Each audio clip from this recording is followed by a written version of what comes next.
இப்போ எல்லா இடத்துலயும் கரண்ட் கட் ஆகுது அப்படின்ற ஒரு குற்றச்சாட்டு இருக்கு.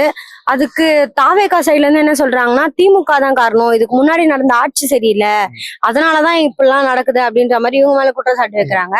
அவங்க என்ன பண்றாங்கன்னா, இல்ல நாங்க ஆட்சியில இருக்கும்போது எங்க மேல தப்பு சொன்னாங்க. இப்ப அவங்க தானே ஆட்சியில இருக்காங்க. அவங்க மேலதானே தப்பு அப்படின்றாங்களே.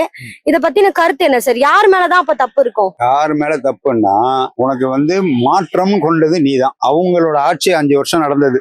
டிஎம்கே ஆட்சியோ ஏடிஎம்கே மாறி மாறி நடந்தது. போன வருஷம் போன ஆட்சியில எனக்கு தெரிஞ்சு கரண்ட் தட்டுப்பாடு எனக்கு தெரிஞ்சு கிடையாது. அவ்வளவா 100ல ஒரு 75 விழுக்காடு கரண்ட் கட்டு கிடையாது. ஆனா இங்க ஒரு மாசத்திலே கரண்ட் கட் ஆகுது. ஏன் கரண்ட் கட் ஆகுதுன்னா, டிஸ்க தூக்கிட்டு போயிட்டுன்றாங்க.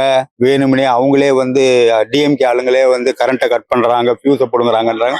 இதெல்லாம் ஒரு ஆட்சி திறனற்றவன் பேசுற பேச்சு. அவங்களுக்கு யாருக்குமே ஆட்சி திறனே கிடையாது. நிறைய தொகுதியில பாத்தீங்கன்னா அவங்க தொகுதி இல்லாம வேற தொகுதி எல்லாம் போய் நன்றி தெரிவிக்கிறாங்க. எதை கேட்டாலும் நோ கமெண்ட்ஸ்ன்றாங்க. எலக்ட்ரிசிட்டி ப்ராப்ளம்ன்றது சம்மர் சமயத்துல இருக்கதான் செய்யும். அது யாராலையும் தவிர்க்க முடியாது. அதனால இந்த எலக்ட்ரிசிட்டி ப்ராப்ளம்ன்றது சால்வ் ஆயிடும் வித்தின் எ மந்த். ஆக்சுவலாக நானே ஒரு எலக்ட்ரிக்கல் கன்சல்டன்ட் தான். ஆக்சுவலாக இந்த எலக்ட்ரிசிட்டி எல்லாமே இவங்க இம்போர்ட் பண்ணி தான் சமாளிக்கிறாங்க. வெளியிலேருந்து வெளி நம்ம நேஷ்னல் கிரிட்லேருந்து வாங்கி தான் சமாளிக்கிறாங்க.